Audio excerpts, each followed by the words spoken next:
Many are wondering how this news will affect the war's efforts in the hundreds of local troops that are currently stationed overseas.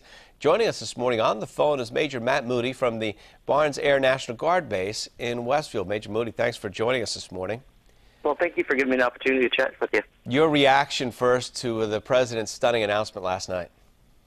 Well, this event is significant in our history, but we really need to remain vigilant because our overseas contingency operations are still ongoing today, where we have men and women deployed around the world, as well as defending the homeland back here in western Massachusetts. So many men and women joined the military in the days after 9/11, inspired by the call to duty. So this has to be a significant achievement for them to feel like, at least in this respect, justice has been served. Well, it does mark a level of closure for all those men and women who serve proudly to defend our nation. But our operations are not complete. Bin Laden's death does mark the end of the effort to, one of the efforts to defend our homeland, but our Massachusetts Airmen are out there continuing to fight every day to make sure that our freedom remains ours and enjoy those freedoms. Yeah, the president emphasized, and so many have emphasized, that it's a job not done yet. And of course, we know about Barnes'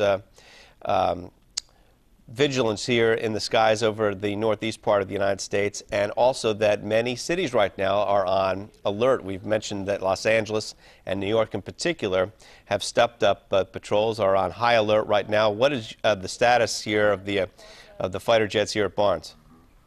Well, our men and women continue to stand by with their aircraft ready to respond to any airborne threat across the Northeast. Our airmen are also ready to engage overseas if called to action. We need to realize that this increases the height of our vigilance and that we have to be ready to respond regardless of what the threat is. This was an operation also that took about 8 months to develop. The president actually learned intelligence back in August that he might be at this compound. So this was not like a quick strike thing. This was something that took time to develop, took time to confirm, and then when the decision was made, that's when the Navy SEALs went in. Well, we take our jobs very seriously to defend the country, and sometimes that job takes time to develop, as the president stated. America did not choose this fight. It came to our shores, but we needed to make sure that our men and women were prepared to combat terrorism any way that we can. And sometimes that means that it's a long battle and not just a short strike, as you mentioned.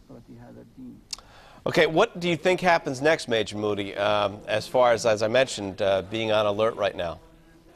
Well, we just need to make sure that we are always ready and prepared. This is just one step in that operation that we've been fighting for the last 10 years.